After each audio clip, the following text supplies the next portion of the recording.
Shalom Bapak Ibu Saudara terkasih di dalam Tuhan. Mari kita datang ke hadirat Tuhan, kita sembah Dia, Allah yang hidup, Allah yang telah menyelamatkan hidup kita. Kita naikkan pujian, segala pujian dan syukur.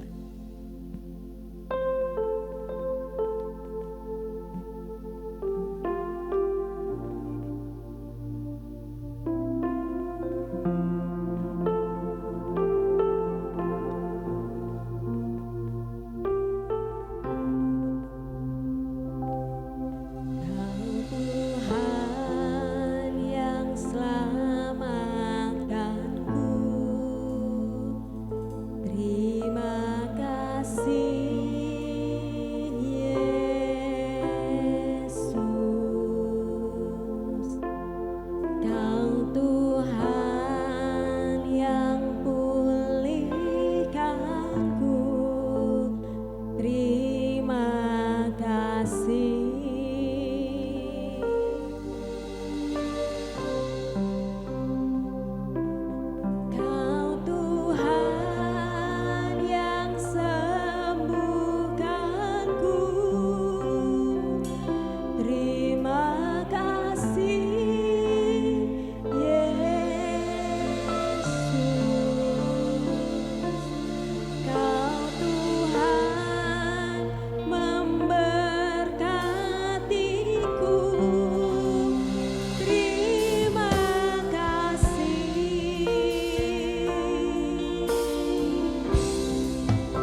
yang besar, layak dipuja dan diagungkan.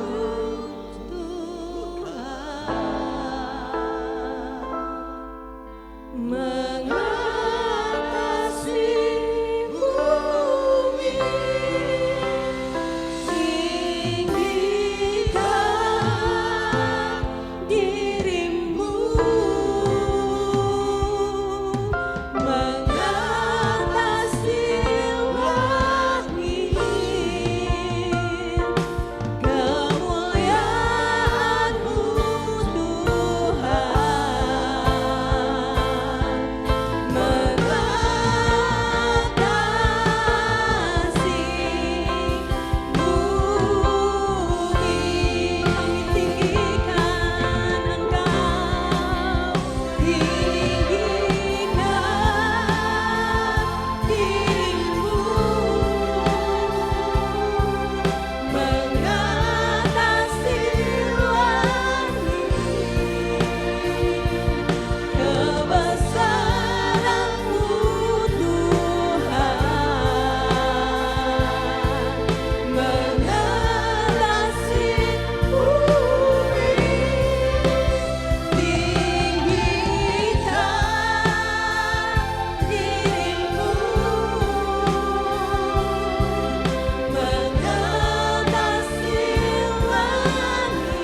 kemuliaan, hormat, pujian hanya bagi Engkau Tuhan. Terima kasih untuk kesempatan pagi ini kami ada di rumah-Mu Tuhan untuk memuji, meninggikan dan memuliakan nama-Mu ya Bapa. Kiranya hadirat Tuhan turun atas setiap kami Tuhan, memberkati ibadah kami. Terpujilah akan nama-Mu Bapa di surga, kami serahkan ibadah kami ke dalam tangan-Mu. Hanya di dalam nama Tuhan kami Yesus Kristus. Haleluya. Amin. Silakan duduk Bapak Ibu Saudara. Dia adalah Raja yang mulia, Allah pemenang, Tuhan kita, Yesus Kristus.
Kaulah Tuhan, Kaulah Raja.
untuk bangkit berdiri.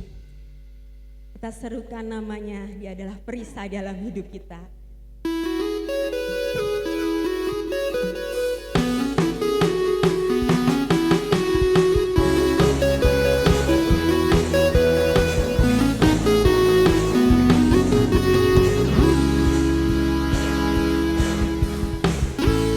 Tinggal dekatmu ku aman, hidup dalammu ku menang.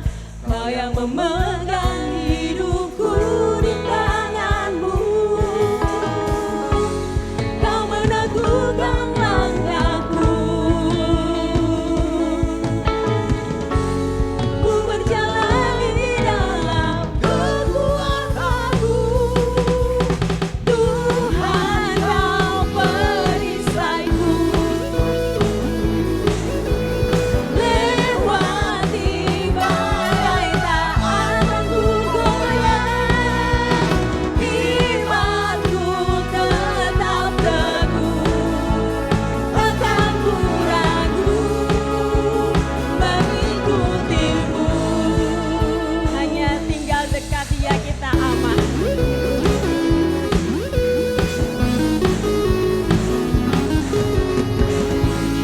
Tinggal dekatmu ku aman, hidup dalammu ku menang. Kau yang memegang hidupku di tanganmu. Kau meneguhkan langkahku berjalan. Ku berjalan di dalam kekuatanmu. Tuhan kau perisaiku. Lewati badai tak akan ku goyah. Imanku tetap teguh, takkan ku ragu mengikutimu. Tuhan kau perisaiku. Lewati badai tak akan ku goyah. Imanku tetap teguh, takkan ku ragu mengikutimu. Takkan ku ragu mengikutimu. Takkan ku ragu mengikutimu. Sorak-sorai bagi dia.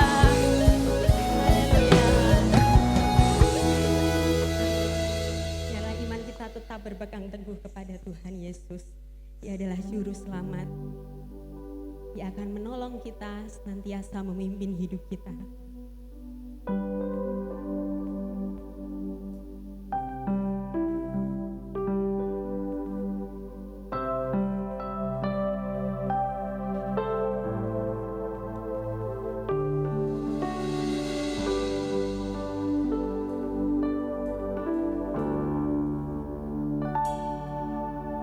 Walau ku harus berjalan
penyertaan-Nya sempurna atas hidup ini.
Besar setiamu Tuhan di hidupku.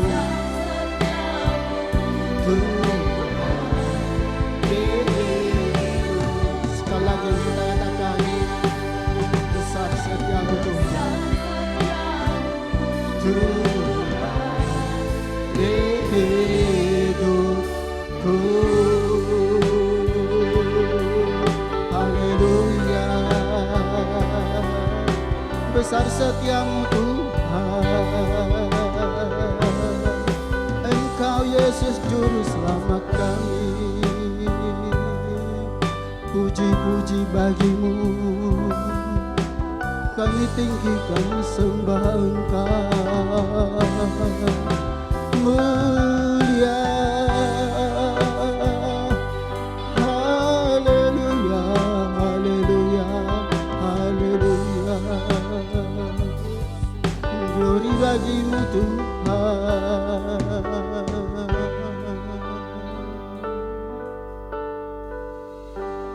Kami bersyukur dan berterima kasih Tuhan, oleh karena anugerah Tuhan, kebaikan Tuhan, kami ada di rumah Tuhan beribadah pada hari ini.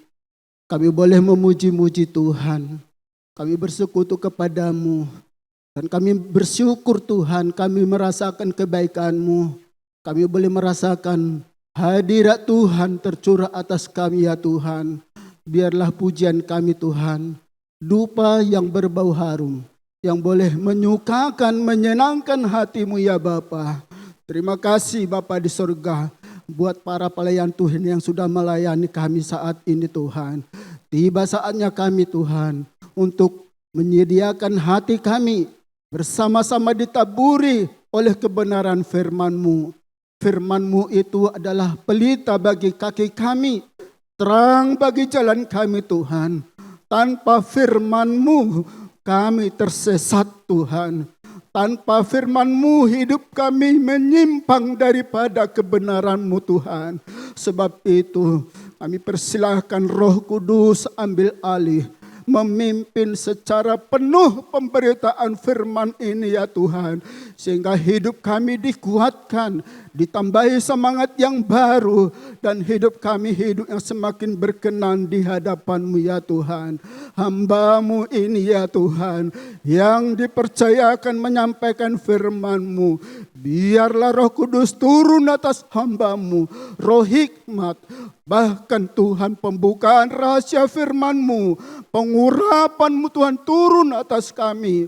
Bahkan kami semua bersama dengan umat-Mu Tuhan diberkati melalui kebenaran firman-Mu. Berfirmanlah kepada kami ya Tuhan, karena kami sudah siap mendengarkannya.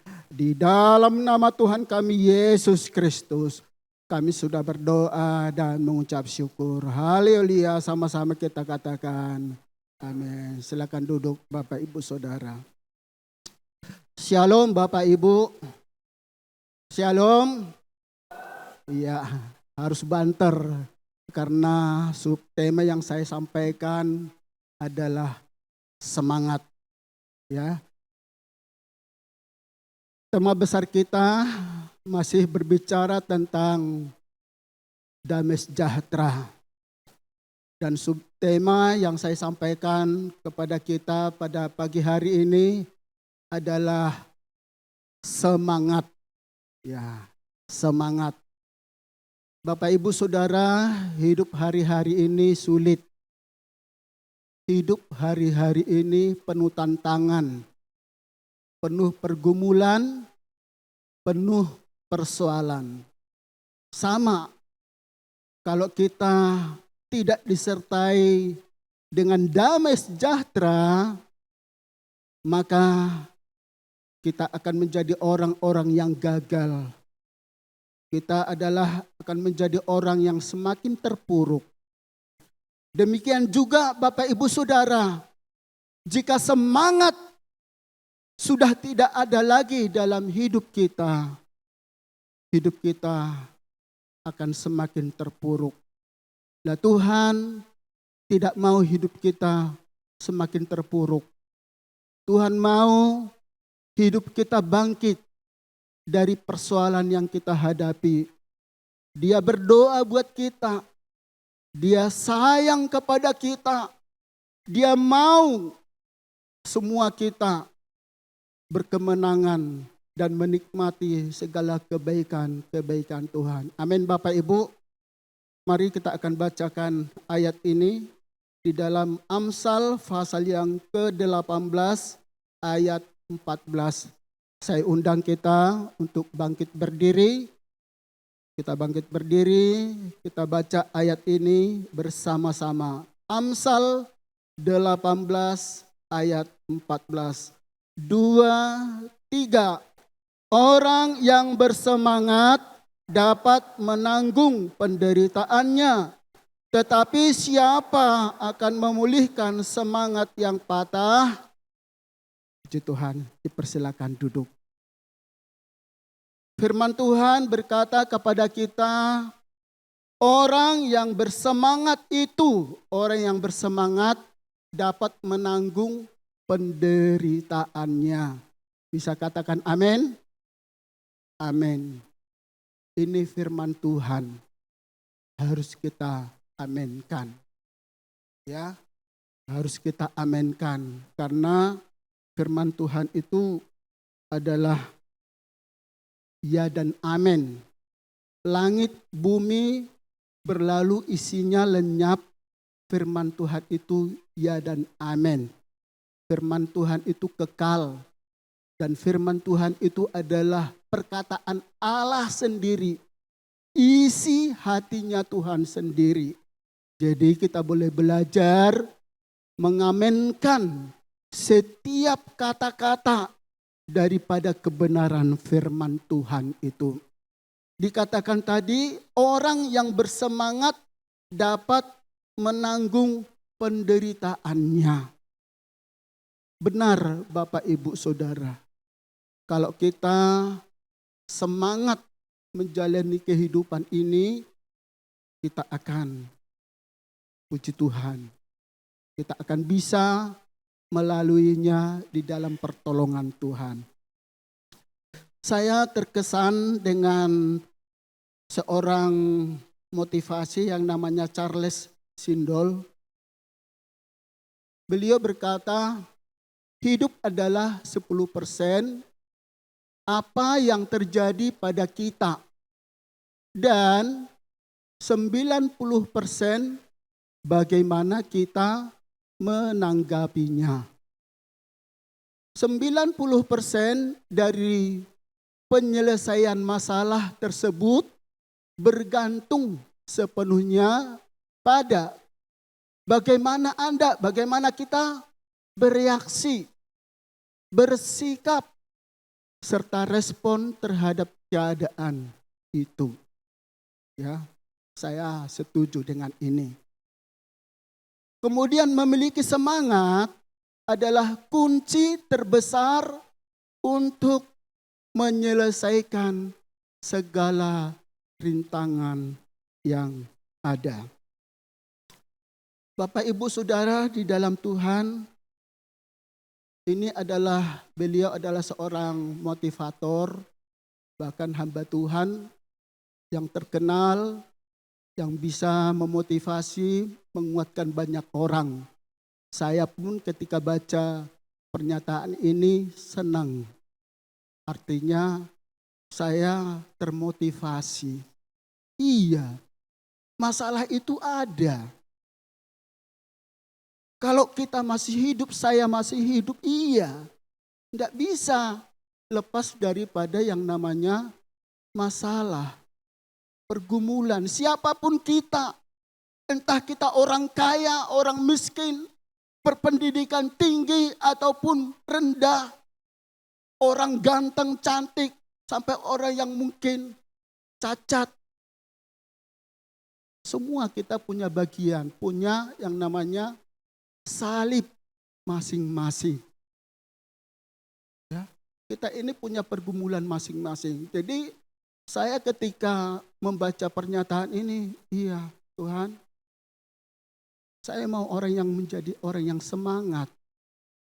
Entah pendidikan saya apa, entah ekonomi saya apa, entah keadaan kesehatan saya bagaimana. Iya. Saya yakin dan percaya Bapak Ibu Saudara juga bisa menerima pernyataan ini. Amin. Amin. Memiliki semangat adalah kunci terbesar untuk menyelesaikan segala rintangan yang ada. Dikatakan 90% kita sudah menyelesaikannya. Luar biasa. 90% loh. Hampir selesai. Hampir beres. Hampir kita sudah tidak punya masalah. Karena kita apa?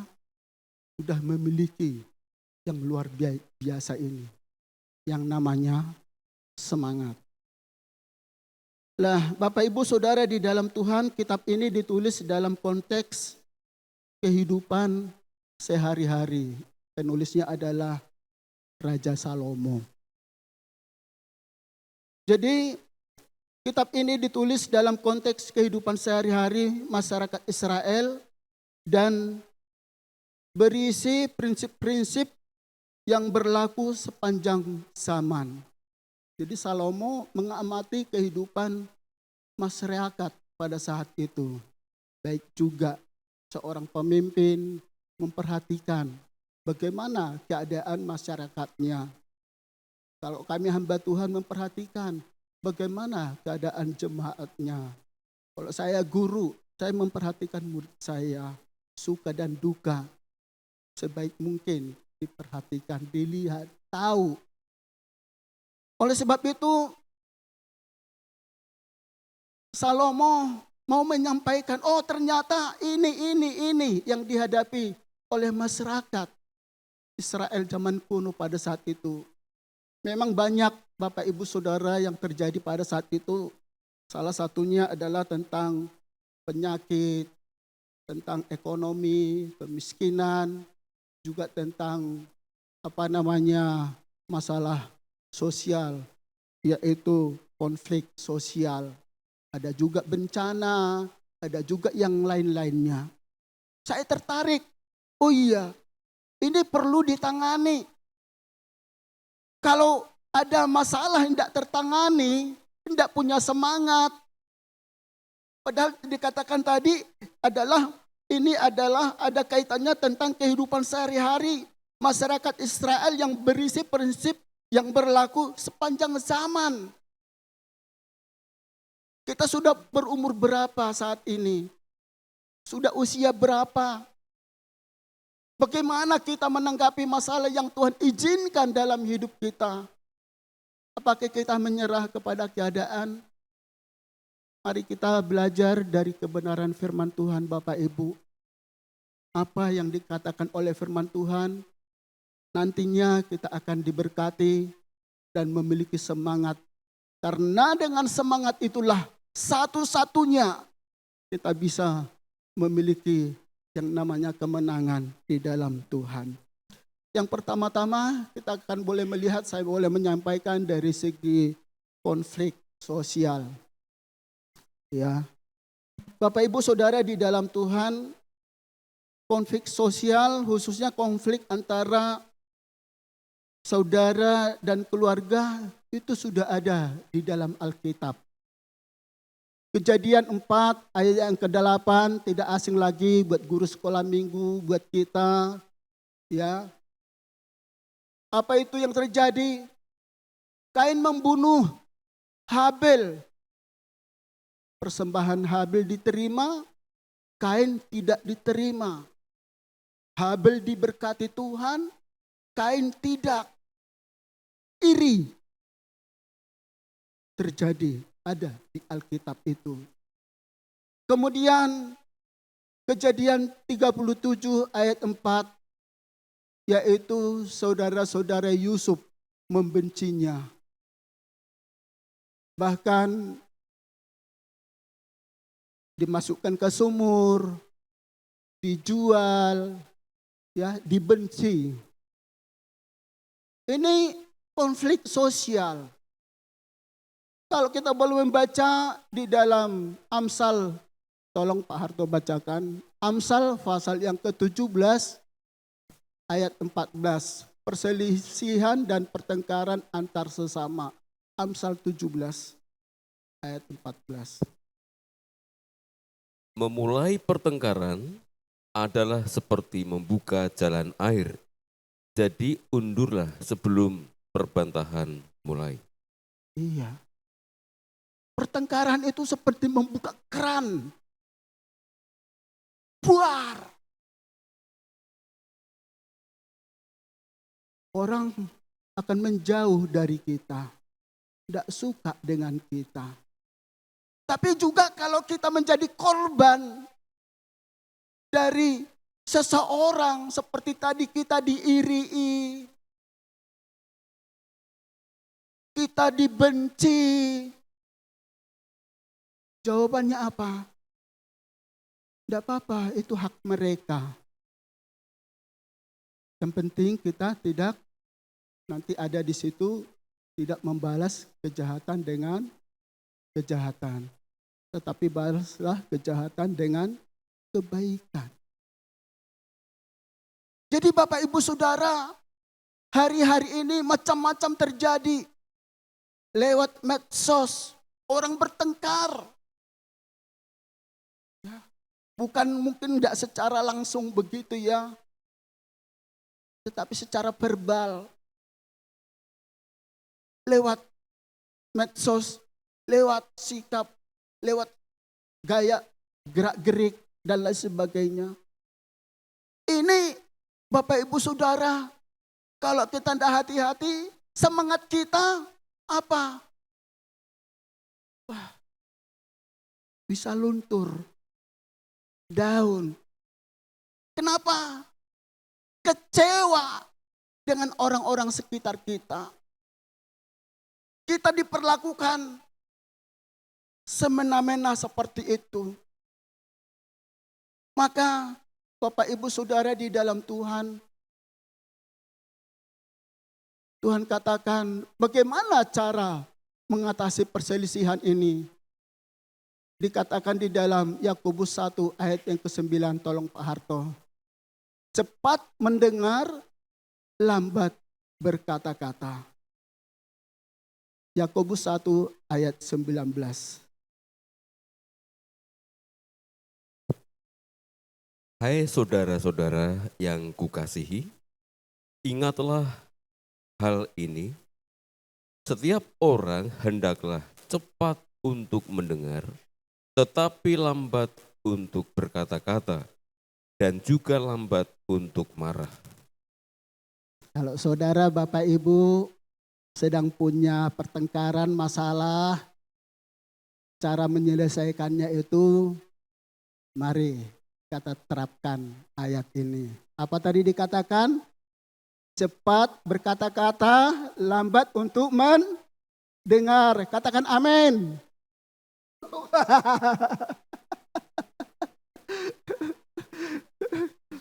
1-0 ya Bapak Ibu. Tadi saya balik. Cepat berkata-kata, lambat mendengar. Salah apa betul? Ya, yang benar itu adalah apa? Tadi dikatakan lambat berkata-kata. Cepat mendengar dulu. Kan yang sering terjadi perselisihan kan gitu Bapak Ibu. Belum selesai si A ngomong, sudah dijawab C. Ya kan?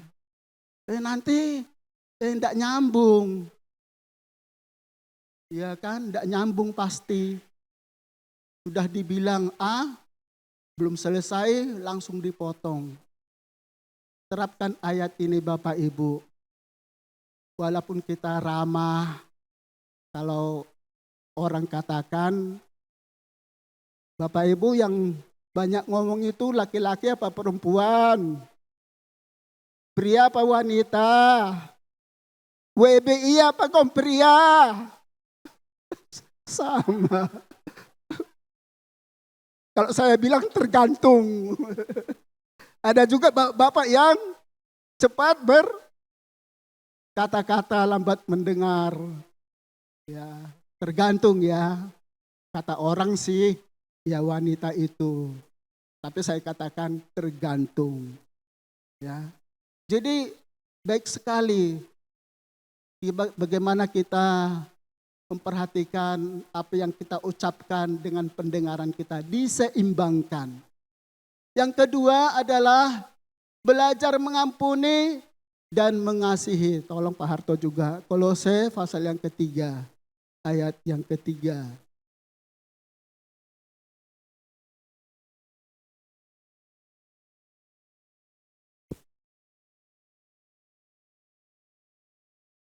Kolose 3 ayat yang ketiga. Sebab kamu telah mati dan hidupmu tersembunyi bersama dengan Kristus di dalam Allah.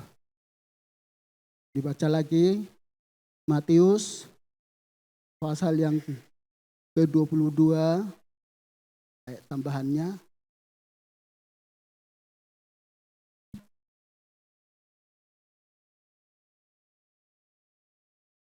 Ayat 39. Dan hukum yang kedua yang sama dengan itu ialah kasihilah sesamamu manusia seperti dirimu sendiri. Iya, kasih. Bapak Ibu Saudara, cara yang kedua adalah belajar mengampuni dan mengasihi. Ini dasar. Kata kasih, mengasihi ini terlalu sering.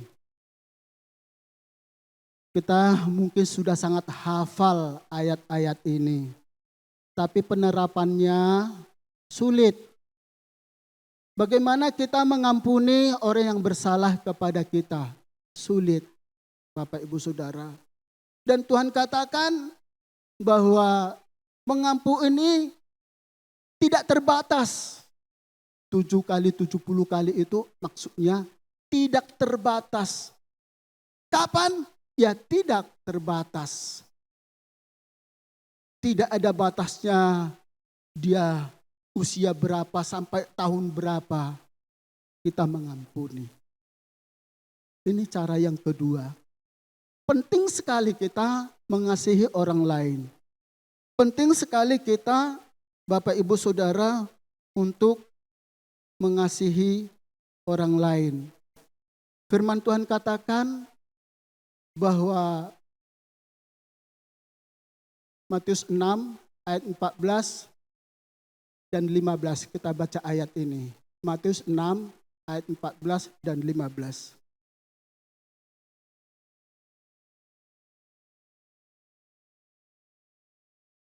Tolong Pak Harto. Karena jikalau kamu mengampuni kesalahan orang, Bapamu yang di surga akan mengampuni kamu juga. Tetapi jikalau kamu tidak mengampuni orang, Bapamu juga tidak akan mengampuni kesalahanmu. Begitu kata firman Tuhan, Bapak-bapak, ibu-ibu, saudara semua. Konsep mengampuni, pengampunan ini ternyata penting sekali. Tuhan, ampuni saya. Padahal kita tidak mau mengampuni orang lain. Tuhan, pulihkan saya. Ternyata kita masih menyimpan akar kepahitan. Kita masih pengen balas dendam. Tidak ada selesainya, Bapak Ibu. Alkitab tadi sudah katakan firman Tuhan, karena jikalau kamu mengampuni kesalahan orang, Bapamu yang di sorga akan mengampuni kamu juga. Tetapi jikalau kamu tidak mengampuni orang, waduh, Bapamu juga tidak akan mengampuni kesalahanmu. Jemaat yang dikasihi oleh Tuhan, saya mohon hari ini kita tidak punya musuh. Dimusuhi silahkan. Saya pernah dimusuhi. Tapi saya jujur, saya tidak punya musuh. Jujur. Saya tidak menyimpan akar kepahitan. Pernah disakiti? Tentu pernah. Saya pernah ditonjok, Bapak Ibu. Itu setelah hamba Tuhan loh.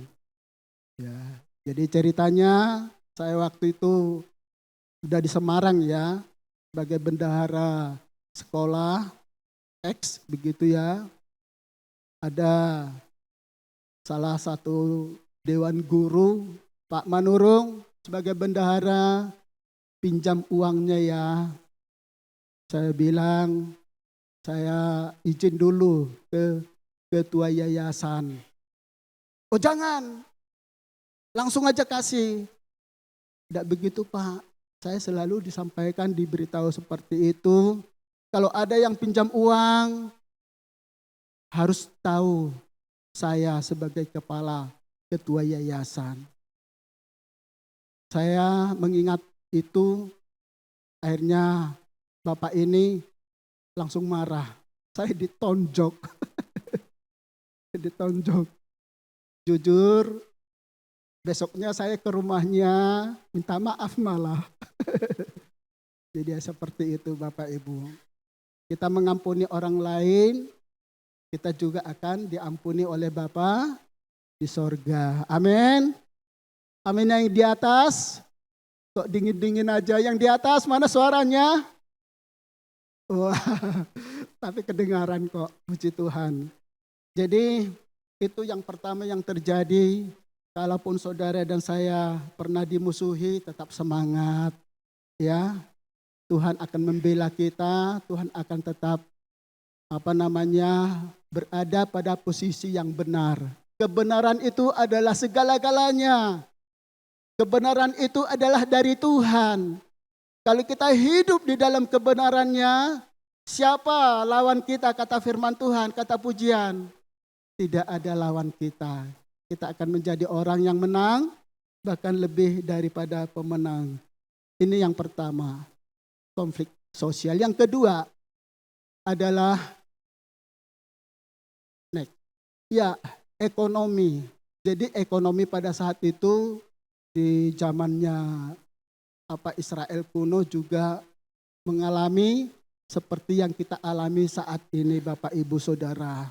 Ya, kita bergumul dengan bangsa kita. Ya, kita bergumul, kita berdoa seperti minggu kemarin. Ya, seluruh Indonesia, gereja-gereja mendoakan bangsa tanah air kita. Karena kita adalah juga sebagai warga negara NKRI. Kita juga patut mendoakan bangsa kita. Kita patut mendoakan negeri kita, kota kita. Firman Tuhan katakan, karena kesejahteraan kota kita juga adalah kesejahteraan kita. Jadi kalau saya nonton berita, sekarang topiknya adalah tentang ekonomi. Ya, kita tidak asing lagi dengan naiknya bahan bakar BBM, khususnya non subsidi, ya. Tapi ini berdampak Bapak Ibu Saudara. Ini kelihatan kemarin saya masih posisi di sekolah, di kantor. Istri saya cepret dikirim hasil belanjaannya. Pak, 220.000 cuma itu loh yang saya beli. Seorang ibu, ya, saya juga kadang-kadang ikut ke pasar gitu ya belanja. Oh iya benar ya, naik. Ya, kalau kita hendak bijaksana, misalnya seperti saya di sini menyampaikan mengelola keuangan dengan baik, ya mungkin kita ya bisa semakin lebih besar pengeluaran daripada pemasukan. Saya membuat seperti ini Bapak Ibu Saudara, walaupun apa yang saya sampaikan ini tidak sepenuhnya, tapi paling tidak membantu kita. Saya juga mulai kecil-kecilan saya terapkan di dalam keluarga saya. Jadi mengelola keuangan dengan baik ini perlu di zaman-zaman yang krisis ataupun di zaman yang sulit ekonomi sekarang ini ya. Dikatakan kita harus terapkan prinsip 50-30-20. Prinsip 50 itu adalah kebutuhan. 50% gaji kita, pemasukan kita harus jangan diganggu. Itu maksudnya. Enggak boleh diganggu. Kebutuhan itu apa Bapak Ibu Saudara?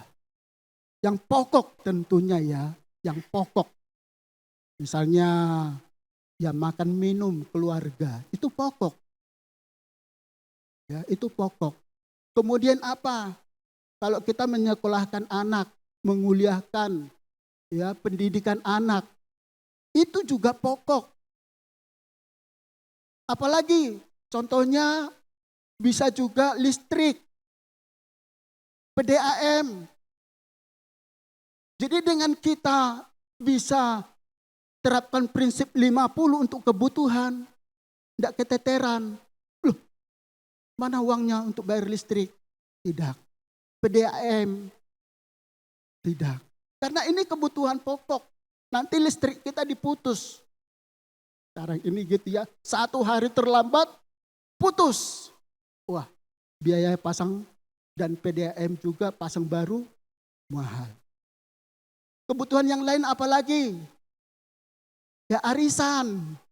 Walaupun namanya kecil-kecil tapi ya arisan PKK, ya begitu ya ibu-ibu. Arisan bapak-bapak ada iurannya enggak? Ibu-ibu PKK di kampung ada iurannya? Ada. Saya itu kontraktor. Artinya kontrak sini sana sini.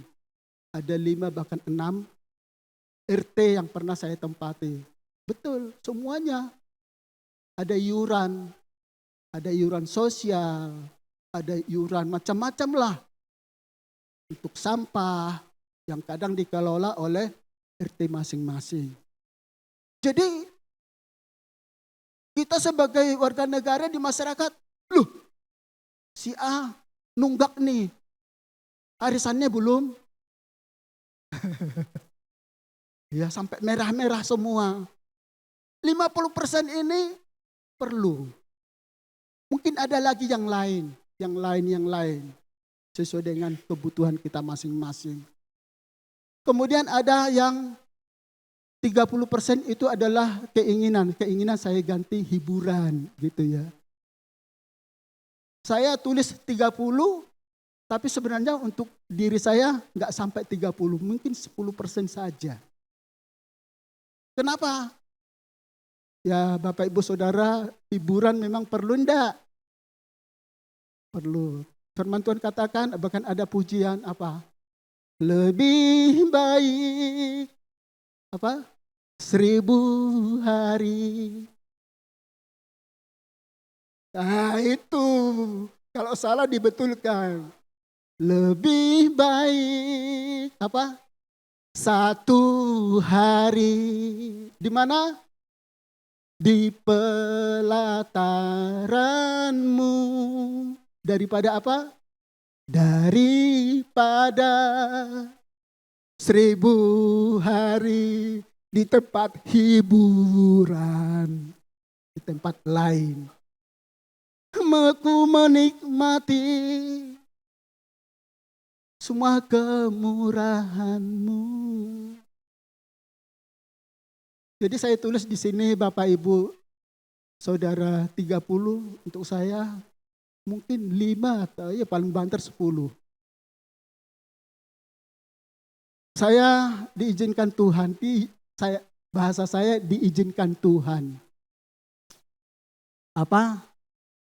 Mulai dari Januari sampai sekarang tidak kemana-mana. Padahal kalau kita perhatikan kalender, kemarin ada Idul Fitri, ada Imlek. Wah banyak sampai yang kemarin, banyak. Saya diizinkan Tuhan siap di tempat. Ya, memang waktu Januari saya ke Medan. Tapi ada tapinya karena bapak mertua meninggal. Kemudian bulan Januari akhir saya ke Salatiga. Ngapain? Hiburan? Tidak. Urusan kantor. Kemudian bulan Maret, April ya kemarin. April itu saya 2 kali. Saya ke Kopeng. Wah ini pasti hiburan ini, refreshing ini. Tidak. Ada teman pendeta meninggal. Layat. Kemudian ke Bandungan. Wah ini juga pasti Pak Manurung ini. Pasti nih piknik nih. Tidak. Pelayanan di panti sosial, panti asuhan, kunjungan. Jadi itu Tuhan izinkan.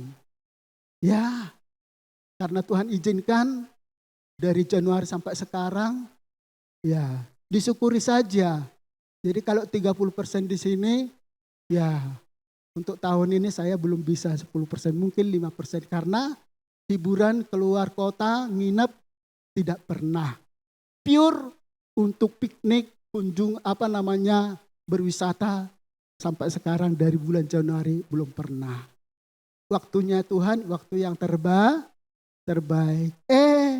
Bulan Mei kemarin, saya dan istri, Bapak Ibu datang dulu ke rumah. Kami datang, singkat kata, saya bawa ia jalan-jalan. Wah, saya pikir ini Pak Manurung sudah 6 bulan tidak kemana-mana. Saya bawa jalan-jalan nih ya. Saya penasaran dibawa kemana. Puji Tuhan, bulan Agustus nanti saya cuti dari kantor, izin dari gereja. Saya dan istri nanti mau ke Vietnam. Haleluya. Ada waktunya Tuhan. Ya, jadi dari Januari sampai Agustus ada anak Tuhan dan sudah dilunasi. Puji Tuhan. Waktunya yang terbaik. Jadi keinginan itu saya juga hamba Tuhan Tidak berkata tidak perlulah piknik-piknik, tidak perlu refreshing. Perlu juga. Ya tergantung Bapak Ibu Saudara. Wah itu kelamaan itu Bapak menurung. Saya aja bisa seminggu sekali, paling tidak 2 minggu sekali. Tapi jangan sampai di atas 30%. Kalaupun waktu kita pergi ke sana kemari. Itu memang haknya Bapak Ibu. Mau tiap hari piknik silakan. Tapi saya diberkati dengan metode ini. Ya, mengelola keuangan yang baik. Dan yang ketiga adalah 20% yaitu darurat. Misalnya tidak terduga gitu ya, sakit kita tidak bisa duga, keluarga meninggal harus membutuhkan biaya, ongkos dan lain sebagainya. Juga ada yang namanya investasi. Tapi kalau yang 20% ini saya bisa bagi juga 10% adalah untuk donasi atau sedekah memberikan kepada orang lain. Jadi kita orang yang percaya juga ada menolong orang lain, memberi sesuai dengan apa yang ada pada kita. Bapak Ibu Saudara di dalam Tuhan, yang selanjutnya yang perlu kita ketahui adalah hindari utang konsumtif. Utang tidak lebih daripada berapa? Saya tulis di sini 30%. Ya, ada yang punya utang di sini? Saya yang pertama ngacung. Ya, untuk apa Pak menurung? Beli rumah, begitu ya. Enggak apa-apa, anak remaja, pemuda, saya senang ya sudah mulai menyicil, walaupun memang harus seperti itu ya, saya senang. Jadi Bapak Ibu Saudara boleh utang, tapi ingat satu harus dibayar. Ya. Yang kedua apa? Jangan terlalu besar dari penghasilan kita setiap bulan. Kemudian yang ketiga di sini yang terakhir, hemat belanja uang. Maksudnya apa? Buat daftar belanja sebelum ke toko. Ibu-ibu pernah enggak buat daftar? Wah, boro-boro. Jadi kalau saya sama istri itu ke toko, ke swalayan, selalu saya dampingi. Kalau enggak didampingi, yang tadinya dari rumah, Pak, aku beli sepatu.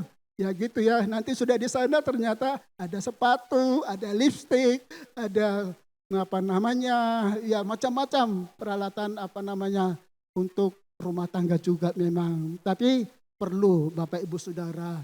Jadi sekarang mal-mal kan, saya kemarin ke daerah Puri hanya lewat aja. Ya namanya 23 Semarang. Siapa yang sudah ke sana? Siapa yang sudah belanja? Ya, jadi memang kita boleh Bapak Ibu Saudara. Tapi saya setuju dengan ini supaya kita kalau ke toko ya diperhitungkan semuanya.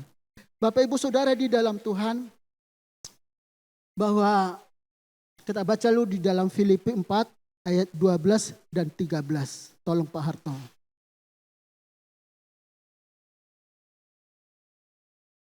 Filipi 4 ayat 12 dan 13. Aku tahu apa itu kekurangan dan aku tahu apa itu kelimpahan.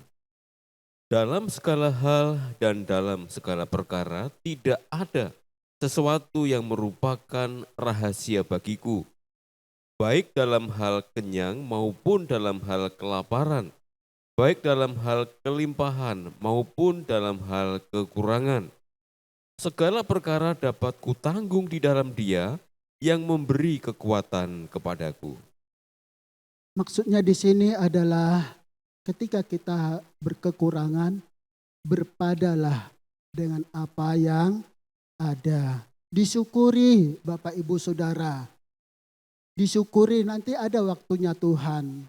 Saya pernah, jadi setelah saya melayani, menyerahkan hidup saya mulai tahun 91, ya mengambil keputusan melayani Tuhan secara full dari Kalimantan saya ke Salatiga sampai sekarang berprinsip ya, saya tidak mengatakan hamba Tuhan kerja sekuler boleh atau tidak, saya tidak berkata seperti itu karena Paulus juga bekerja, ya bekerja. Tapi khusus saya memang tidak tahu Tuhan taruh di hati saya seperti itu. Maka namanya sekalipun saya ditawari teman-teman, Pak Manurung, masak ke hidupmu. Ini ada bisnis prudensial, ini multi itu begitu ya. Ya, terima kasih buat perhatiannya. Saya hanya katakan seperti itu. Jadi Bapak Ibu Saudara, waktu saya pertama-tama ngajar itu tahun 97, upah saya terima Rp35.000. Sedangkan pengeluaran saya karena saya belum punya motor, saya harus naik angkot, saya mengeluarkan uang Rp65.000 per bulan. Rugi apa untung Bapak Ibu? Rugi apa untung? Pak Manurung ini orang waras ini. Ya mungkin seperti itu. Tapi dikatakan seperti itu pun saya tetap lakukan, syukuri. Saya lakukan, saya melakukan mengalami sendiri. Saya mau kerja yang lain misalnya ya entah jualan apa, tidak bisa begitu. Saya jalani sampai 9 tahun ya 8 tahun itu seperti itu. Orang tua saya nelpon saya, kapan menikah? Umurmu sudah 36 pada saat itu. Saya mau menangis. Gimana saya menikah? Gaji saya 35.000, pengeluaran saya 65.000. Tapi itu harus saya lalui. Ya, waktu istri saya, bagaimana? Dulu pacar saya ya. Saya katakan singkat, bisa menyesuaikan enggak? Saya enggak punya apa-apa, enggak punya rumah, motor, apa segala macam. 35.000 loh. Tapi saya jalani. Jadi kalau saya melihat apa yang Tuhan percayakan, semua karena anugerah Tuhan. Semua karena Tuhan. Semua karena Tuhan. Jadi apa yang pernah dialami Paulus ini, aku tahu namanya kekurangan. Aku tahu namanya kemiskinan. Bapak Ibu Saudara, kita perhatikan hal ini baik-baik. Jangan sampai ketika kita kekurangan, malah kita kalah. Iman kita jual. Iman kita enggak kita pelihara dengan baik. Kemarin istri saya nelpon, anak Tuhan bertelepon gitu ya. Kenapa ibu enggak ke gereja? Sedih ibu ini untuk menjawab. Karena kantornya, pekerjaannya itu kalau hari Minggu itu rame. Jadi iya, bos saya enggak boleh memperbolehkan saya ke gereja. Terus gimana? Ya saya keluar aja. Bapak Ibu Saudara, nanti Tuhan pelihara. Tuhan akan buka jalan. Saya udah melayani di Jakarta pernah, Kalimantan pernah. Semua gereja-gereja yang saya layani, saya bersyukur. Ternyata anak-anak Tuhan hebat imannya. Hari Minggu, loh, ndak eman-eman, tokonya ditutup. Kata orang, ya apa-apa. Ya, tokonya ditutup untuk datang beribadah. Bapak Ibu Saudara, Tuhan pasti perhitungkan. Tuhan buka jalan. Ibu yang tadi ini Tuhan berkati ibu ini, buka jalan. Dia rindu ke gereja, kantornya tidak boleh. Berkati Tuhan. Senang melihat keputusan yang seperti ini. Bapak Ibu Saudara, firman Tuhan katakan Matius 6 ayat 33 yang tidak asing lagi. Carilah dahulu apa? Kerajaan Allah dan apa? Kebenarannya, maka apa? Semuanya itu akan ditambahkan. Filipi 4 ayat 19, Allahku akan memenuhi apa? Segala keperluanmu. terlalu kecil begitu. Orang mati aja bisa dihidupkan. Kebutuhan kita, mari kita jangan sampai ekonomi yang sekarang ini sudah di depan mata. Mari kita sama-sama, Tuhan, aku tidak mau lepas darimu. Tetap setia, suatu saat Tuhan akan buka jalan. Yang terakhir Bapak Ibu Saudara, cepat saja, adalah sakit penyakit. Ayub, kita buka Alkitab kita, kitab Ayub, pasal yang ke-1, di sana dikatakan bahwa Tuhan itu adalah saleh, jujur, menjauhi kejahatan. Ayat yang ke-9 dikatakan, coba kalau dia menderita, apakah ia tetap setia? Ini dari iblis. Ya, akhirnya Tuhan katakan, ya monggo, tapi jangan cabut nyawanya. Lalu di ayat yang ke-8, pasal yang ke-4, Bapak Ibu Saudara, pasal 1 ayat 7 dan 8, di situ kita boleh menemukan Ayub sakit. Kita sudah tidak asing lagi dengan kata ayat ini ya. Ayub itu sakit, kemudian hartanya habis, anaknya juga semuanya tewas. Bapak Ibu Saudara, kita boleh melihat di sini, saya tertarik dengan ketiga temannya Ayub, sahabatnya, tanggapannya terhadap penyakit yang dialami oleh Ayub ini. Yang pertama adalah dari Elifas. Ya. Elifas ini di dalam firman Tuhan pasal 4 ayat ke-8, dia hanya menyampaikan berdasarkan pengalaman. Bapak Ibu Saudara, coba Pak Harto bacakan pasal 4 ayat yang ke-8.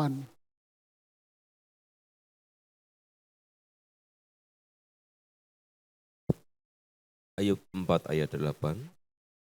Yang telah kulihat ialah bahwa orang yang membajak kejahatan dan menabur kesusahan, ia menuainya juga. Ya, jadi kesimpulannya Ayub ini selalu berdasarkan pengalaman. Ya, pengalaman. Bapak Ibu Saudara,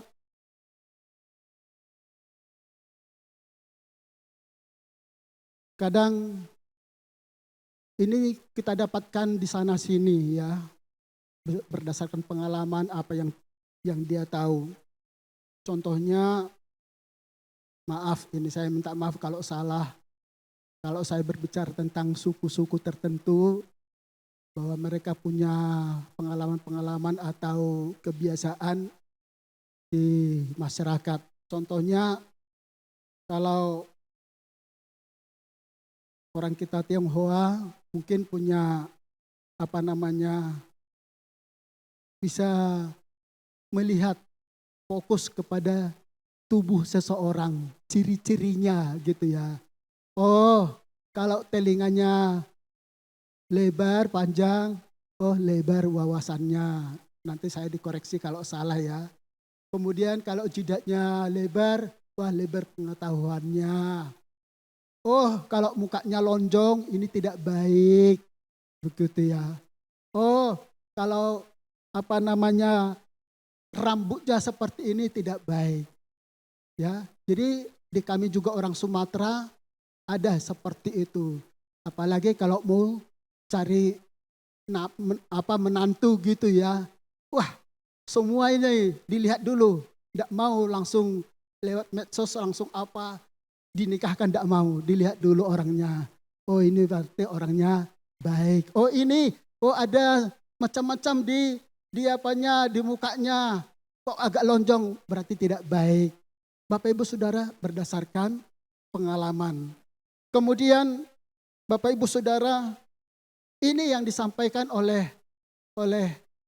Elifas. Kamu itu sakit adalah karena dosamu. Karena kesalahanmu. Wah, tidak baik. Jadi kalau ada orang yang punya pengalaman, wah wajahnya seperti ini. Bapak Ibu Saudara, kita ingat, kita tahu firman Tuhan 1 Samuel pasal yang ke-16 ayat yang ke-7. Pak Lukman pernah sampaikan ini ya. Apa? Janganlah lihat. Jangan lihat berarti jangan dilarang gitu ya. Dilarang. Apa? Pandang warasnya. Janganlah lihat. Janganlah pandang warasnya. Yang tinggi dan lain sebagainya. Tetapi lihatlah hatinya. Ketulusannya. Kualitas hatinya. Jadi kita tidak boleh mengira-ngira seseorang, wah ini bakal orang beruntung, wah umurnya pendek, karena kita lihat bodinya. Jangan lihat parasnya, dilarang sama Tuhan. Kita belajar berpatokan kepada kebenaran firman Tuhan. Yang kedua adalah dari Bapak Ibu Saudara, dari Bildad. Bildad ini pakai tradisi, ya. Kalau saya boleh melihat di sini bahwa karena menurut ajaran nenek moyang, ya ada ayatnya pasal 8 ayat 8 sampai 10, menurut nenek moyang dikatakan. Ini juga harus hati-hati Bapak Ibu Saudara di dalam Tuhan. Ya. Saya pernah diajak doa ke Jakarta. Saya terima kasih. Saya bersyukur mendoakan rumahnya, lalu saya doakan, saya ajak istri dan anak-anaknya kami berdoa. Amin, begitu ya. Saya senang, wah berarti keluarga ini keluarga yang takut Tuhan, yang mengandalkan Tuhan. Tidurlah malamnya itu. Saya tidur nyenyak, mereka sekeluarga jam 12, jam 1, teriak-teriak semua. Ada apa? Wah ada orang. Saya bergegas. Ternyata tidak ada orang. Ayo tidur lagi, tidak ada apa-apa. Tidur. Saya tidur pulas jam 3. Teriak lagi semuanya. Ada apa? Wah ada orang. Semua anak sampai ibu ada anaknya 3. Semua nangis histeris. Saya bangunkan. Saya katakan ada apa sebenarnya di rumah ini? Mereka terbuka, Pak, saya tanam di depan rumah kepala kambing. Kok bisa? Tradisi. Ya kan? Tradisi. Sekarang terserah. Bongkar atau tidak? Dibongkar. Saya pulang ke Semarang. Saya besoknya langsung ditelepon. Puji Tuhan. Kami bisa tidur nyenyak. Gara-gara kepala kambing ditanam. Separuh ke Tuhan. Separuh ke tradisi. Masa kepala kambing bisa mengamankan? Ya. Seorang anak gadis yang mau kuliah. Pergi ke kuburan. Berdoa, minta apa? Minta hikmat kepada mbahnya yang meninggal. Mbahnya ini ternyata sudah lama mati gitu ya. Mbah, berikan aku kehikmatan. Aku mau kuliah supaya masuk di universitas ternama. Kalau mbahnya ini bisa ngomong, dia akan ngomong begini. No, kok minta hikmat ke saya? Saya lulus SD aja kagak.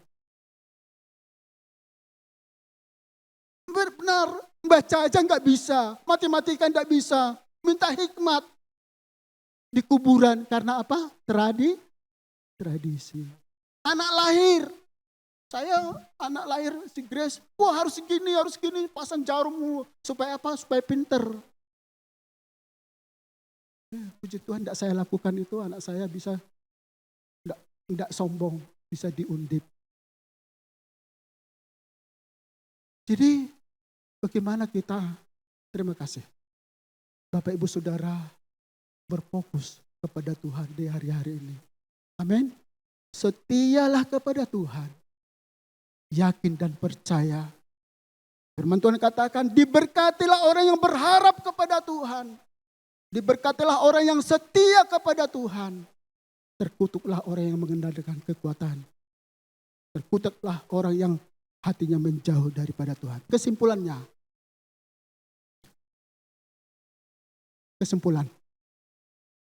Ya, kita baca ayat ini bersama-sama, kesimpulannya saja. 2, 3.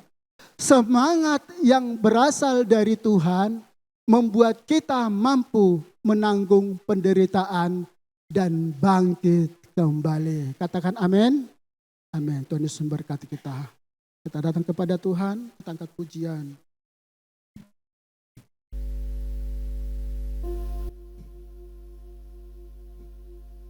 Di musim proses hidup kita, Tuhan sanggup menolong dan memberkati kita, Bapak Ibu Saudara. Yakinlah kuasa Tuhan ada pada kita.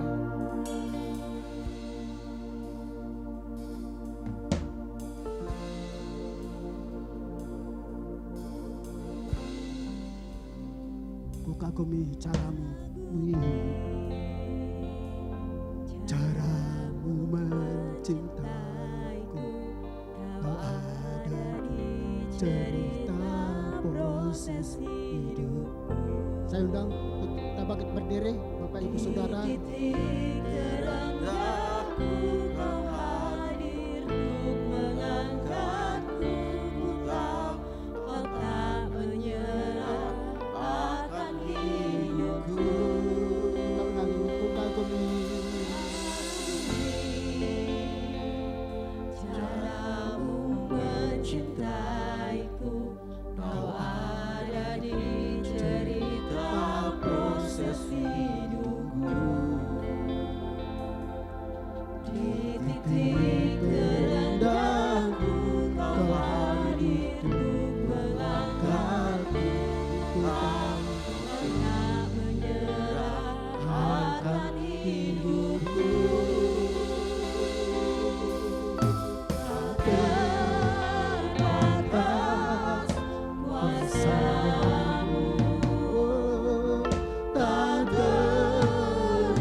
Kekuatan kami menjalani kehidupan ini hanya berasal semangat ketika kami mengandalkan, berharap tinggal di dalam Engkau ya Tuhan. Konflik sosial, demikian juga ekonomi, sakit penyakit yang mungkin umat-Mu kami alami hari-hari ini Tuhan. Biarlah kami Tuhan tetap memandang Engkau, tetap berharap kepada Engkau. Engkau yang punya rencana di dalam hidup kami. Jangan biarkan kami kalah. Jangan biarkan kami memakai akal budi kami, manusiawi kami, pengalaman kami, bahkan tradisi-tradisi ya Tuhan. Tapi firman-Mu membawa kami pada hari ini untuk kami boleh berjalan sesuai dengan firman-Mu ya Tuhan. Engkaulah segala-galanya dalam hidup kami. Pertolongan kami hanya datang daripada Allah yang menjadikan langit dan bumi. Engkau jamah kami pribadi lepas pribadi umat-Mu ini Tuhan. Yang saat ini tengah mengalami pergumulan ya Tuhan. Mungkin kami diintimidasi. Mungkin kami dikucilkan, dimusuhi, dibenci ya Tuhan. Mungkin ekonomi kami dalam pergumulan. Mungkin kesehatan kami terganggu saat ini Tuhan. Tapi Engkaulah gunung batu kami Tuhan. Engkaulah tanduk keselamatan kami. Kami bermuara selalu melalui Engkau. Keluar masuk hidup kami Tuhan. Selalu bermuara kepadamu ya Tuhan. Tolong dan berkatilah kami Tuhan. Engkau jamah kami. Semangat yang baru Tuhan berikan kepada kami. Terima kasih Engkau boleh memberkati kami semuanya. Sudah terima berkat kebenaran firman Tuhan ini. Dalam nama Tuhan kami Yesus Kristus kami sudah berdoa.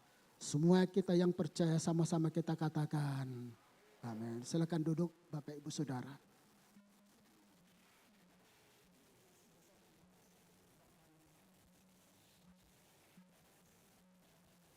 Kita akan mempersiapkan persembahan. Para petugas boleh mempersiapkan diri, kita akan berdoa. Terima kasih Tuhan untuk ibadah yang Tuhan berkati sampai hingga saat ini Tuhan. Dan sebentar lagi kami akan memberi yang terbaik kepada Tuhan. Engkau kuduskan dan sucikan ya Bapa, kiranya boleh menjadi berkat. Terpujilah akan nama-Mu Bapa di surga, kami akan memberi dengan ucapan syukur dan penuh sukacita.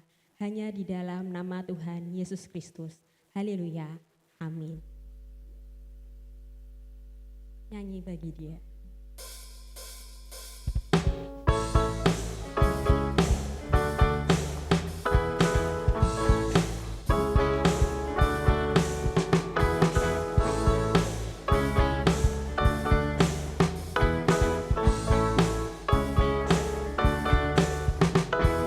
Angkatlah suaramu, puji dan serukan nama Yesus.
Sedang untuk bangkit berdiri. Kita akhiri ibadah kita pagi hari ini dengan berdoa. Ya Tuhan Allah Bapa kami di surga, kembali kami datang merendahkan diri di hadapan-Mu Tuhan. Kami bersyukur sebab pagi hari ini kami sudah diberkati dengan kehadiran Tuhan di tengah-tengah kami. Kami juga sudah diberkati dengan firman-Mu yang mengajarkan kepada kami untuk memiliki semangat ya Tuhan, sebab semangat yang patah mengeringkan tulang. Tetapi dengan semangat yang diberikan oleh Roh Kudus dalam hati kami dapat melewati segala penderitaan, kesukaran, pergumulan yang kami hadapi. Terima kasih ya Tuhan untuk berkat firman-Mu yang sudah memberikan kepada kami kekuatan rohani pada pagi hari ini. Engkau berkati hamba-Mu Bapak Manurung yang sudah menyampaikan firman-Mu. Saat ini Tuhan terus pakai, tambah-tambahkan hikmat dan pengurapan Roh Kudus. Engkau terus memberkati juga segenap keluarga. Terima kasih ya Tuhan. Dan sekarang kami berdoa ya Tuhan untuk saudara-saudara kami yang dalam keadaan sakit ya Tuhan, atau kelemahan tubuh, khususnya Ibu Daniel atau Ibu Nini, Ibu Puji ya Tuhan, Ibu Dar, juga hamba-Mu Bapak Pendeta Hosea yang dalam kelemahan fisik. Oh Tuhan, kiranya Engkau jamah mereka ya Tuhan, jamah dan sembuhkan. Kuasa-Mu tidak berubah dulu, sekarang, dan selamanya. Mujizat-Mu tetap berlangsung bagi orang yang percaya. Oh Tuhan, jamah anak-anak-Mu Tuhan yang mungkin juga tidak kami sebut, Tuhan sembuhkan, Tuhan pulihkan. Terima kasih ya Tuhan. Bapa, kami juga menyerahkan anak-anak-Mu yang hari-hari ini dalam pergumulan, yang berkekurangan Tuhan cukupkan, yang sedang menghadapi masalah, oh yang berat Tuhan berikan penghiburan dan jalan keluar.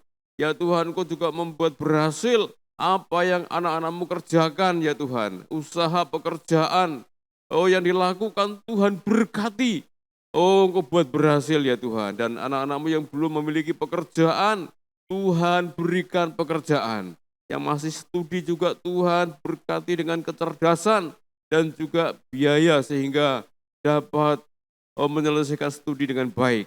Terima kasih ya Tuhan. Kami juga menyerahkan gereja-Mu di tempat ini. Dalam anugerah-Mu, Tuhan terus mempersatukan kami sebagai satu keluarga Allah, sebagai keluarga ilahi yang telah dipersatukan oleh darah Yesus. Biarlah kami tetap bersatu dan tidak ada kuasa apapun yang dapat memecah belah kami. Tuhan, kami juga berdoa kiranya Engkau tambahkan bilangan kami ya Tuhan, dengan jiwa-jiwa baru yang diselamatkan. Kami juga berdoa untuk masyarakat di sekitar gereja ini. Kiranya Tuhan lawat, Tuhan jamah hati mereka, supaya mereka pun boleh menerima Yesus sebagai Tuhan dan Juru Selamat. Kami juga berdoa untuk bangsa kami, kiranya Engkau berbelas kasihan, menganugerahkan pertobatan ya Tuhan. Dari Aceh sampai Papua dilawat Tuhan, Indonesia dipenuhi dengan kemuliaan Tuhan, kota kami dipenuhi dengan kemuliaan Tuhan, terjadi pertobatan, oh penuaian jiwa-jiwa ya Tuhan. Terima kasih. Ya Tuhan, kalau sebentar kami akan pulang ke rumah masing-masing, kiranya Tuhan lindungi dan sertai kami, supaya kami boleh pulang dengan selamat. Kami naikkan doa ini dalam nama Yesus Kristus. Saudara yang dikasihi Tuhan, marilah kita angkat tangan kita tengadakan kepada Tuhan untuk menerima berkat Tuhan. Pulanglah saudara yang dikasihi oleh Tuhan dengan membawa berkat Tuhan. Tuhan memberkati engkau, dan Tuhan melindungi engkau. Tuhan menyinari engkau dengan wajah-Nya dan memberi engkau kasih karunia. Dan Tuhan saat ini menghadapkan wajah-Nya kepadamu dan memberi engkau damai sejahtera. Terimalah berkat Tuhan ini dengan percaya, kita katakan sama-sama, amin.